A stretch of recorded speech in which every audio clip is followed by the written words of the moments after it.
இயேசு கிறிஸ்துவின் இனிய நாமத்தில் உங்கள் யாவருக்கும் அன்பின் வாழ்த்துக்களை தெரிவித்துக் கொள்கிறேன். அருமையான தேவ பிள்ளைகளே, புதிய நாள் புதிய நம்பிக்கை, new day new hope daily devotion மூலமாக இந்த பரிசுத்தமான ஓய்வு நாளில் உங்களை சந்திப்பதில் நான் மிகுந்த மகிழ்ச்சி அடைகிறேன். அல்லேலூயா.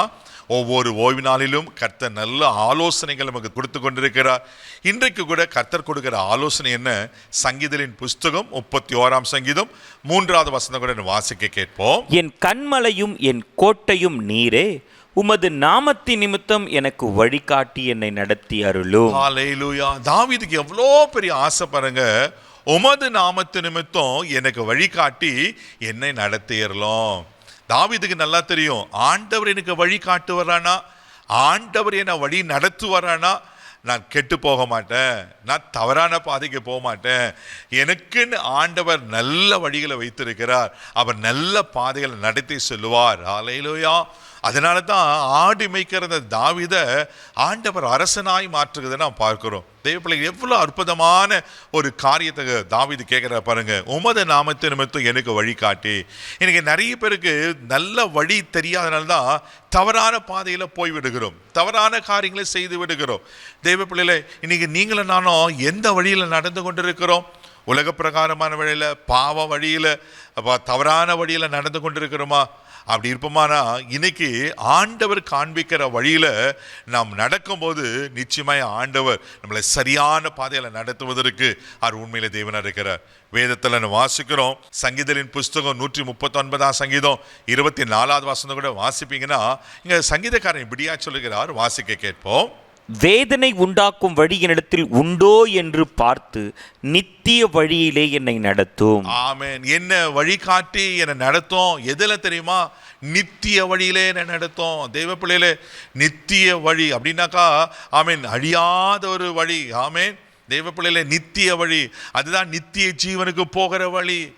நம்ம இதோட வாழ்க்கை முடிஞ்சு போகிறது இல்லை, இந்த உலகத்தோடு நம்ம வாழ்க்கை முடிஞ்சு போகிறது இல்லை. நமக்கு ஒரு நித்திய ஜீவனை கர்த்தர் வைத்திருக்கிறார். நம்ம ரட்சிக்கப்படும் போது ஆண்டவர் ரத்தத்தில் நாம் பாவங்களை கழுவி சுத்திகரிக்கும் போது என்ன நடக்கிறது? ஆண்டவர் நமக்கு நித்திய ஜீவனை தருகிறார் அல்லவா? அந்த நித்திய ஜீவன் தான் நித்திய வாழ்வுக்குள்ள வழி நடத்துகிறது. நான் அவரோடு கூட ஆண்டவரோடு கூட 1000 ஆண்டு காலமாய் வாழ்கிற ஒரு பெரிய பாக்கியத்தை ஆண்டவர் நமக்கு ஆயத்தம் பண்ணி கொண்டிருக்கிறார். நான் போய் உங்களுக்கு ஒரு வாசஸ்தலத்தை ஆயத்தம் பண்ணின பின்பு நான் உங்களை என்னிடத்துல சேர்த்துக்கொள்ள ஆண்டு சொல்லியிருக்கிறேன் அல்லவா?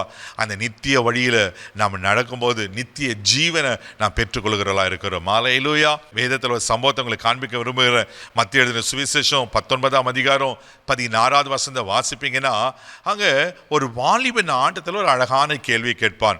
வாசிக்க கேட்போம்.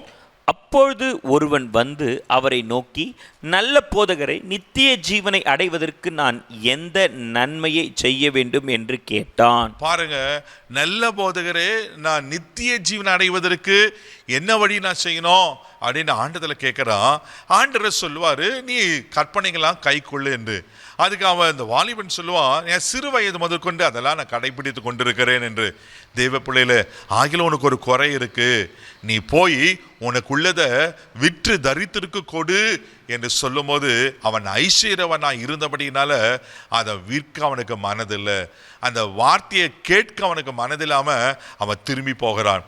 பாருங்க, நல்ல பர்சனிடம் நல்ல கேள்வி கேட்கிறான், நல்ல பதிலை பெற்றுக்கொள்கிறான், நித்திய ஜீவனை பெற்றுக்கொள்ள. நல்ல கேள்வி. ஆண்டவருக்கு வழியை சொல்றாரு. ஆனா அவன் செய்ய வேண்டிய காரியத்துக்கு செய்ய மனதில்லாதனால அவன் நித்திய ஜீவனை எழுந்து போகிறான். தெய்வ பிள்ளையில, நாம் நித்திய ஜீவனை பெற்றுக்கொள்ளனா அந்த நித்திய வழியில நடக்கணும். ஆமே. அந்த நித்திய வழியில நடத்துகிறவர் ஆண்டவர் தான். இன்னைக்கு நம்ம ஒருவேளை தாறுமாறான வழியில் போயிட்டு கொண்டிருக்கிறோமா, தவறான வழியில் போயிட்டு கொண்டிருக்கிறோமா? இன்னைக்கு அந்த ஆண்டவரை வழிக்குங்களை ஒப்பு கொடுங்க, ஆண்டவர் உங்களை அழகாக நடத்துவார். சங்கீதம் 143:10 கூட வாசிப்பீங்கன்னா அங்கே சொல்லப்பட்டிருக்கோம். வாசிக்க கேட்போம். உமக்கு பிரியமானதை செய்ய எனக்கு போதித்தருளும், நீரே என் தேவன், உம்முடைய நல்ல ஆவி என்னை செம்மையான வழியிலே நடத்துவாராக. ஹல்லேலூயா. நாம் நித்திய வழியில் நடக்கணும்னா நல்ல ஆவி, பரிசுத்த ஆவி, செம்மையான வழியில், நீர் விரும்புகிற காரியங்களை செய்கிற வழியில் நடக்க தாவீதுக்கு எவ்வளோ ஆசை பாருங்க. என்ன, உங்கள் நல்ல ஆவி என்னை செம்மையான வழியில் நடத்துங்க ஆண்டவரே. அவங்க ஒரு ஜெபம் பண்றார். இன்னைக்கு நீங்களும் ஆண்டவத்தில் ஆவியானத்தில் கேட்பீங்கன்னா ஆண்டவர் நிச்சயமாக உங்களை சரியான பாதையில் நடத்துவார். நித்திய ஜீவனை நீங்கள் பெற்றுக்கொள்வீங்க. கண்களை மூடி நம்ம ஜெபிக்கலாம். அன்பு தகப்பனே, உமக்கு நன்றி சொல்லி முத்துதிக்கிறோம். ஸ்தோத்திரம் ஆண்டவரே. ஆண்டவரே, செம்மையான வழியில், நித்திய வழியில் ஆண்டவரே நாங்கள் நடக்க எங்களுக்கு நீங்கள் உதவி செய்ய முடியாது நாங்கள் ஜெபிக்கிறோம். உலகத்தின் வழியில், பாவத்தின் வழியில், ஆண்டவரே அக்கிரமத்தின் வழியில் நடக்காதபடிக்கு நீ எங்களை பாதுகாத்து கொள்ள ஆண்டவரே. நான் உனக்கு போதித்து நீ நடக்க வேண்டிய வழி உனக்கு காட்டுவேன் என்று வாக்கு பண்ணியிருக்கிறேன். நடக்க வேண்டிய வழியை நீங்கள் காட்டுங்க, ஆசீர்வதியும். இந்த நாள் முழுதும் கரம் எடுத்து நடத்தும் கிருபை கோப்பு கொடுக்கிற இயேசுவின் மூலம் ஜெபம் பிதாவே, ஆமென்.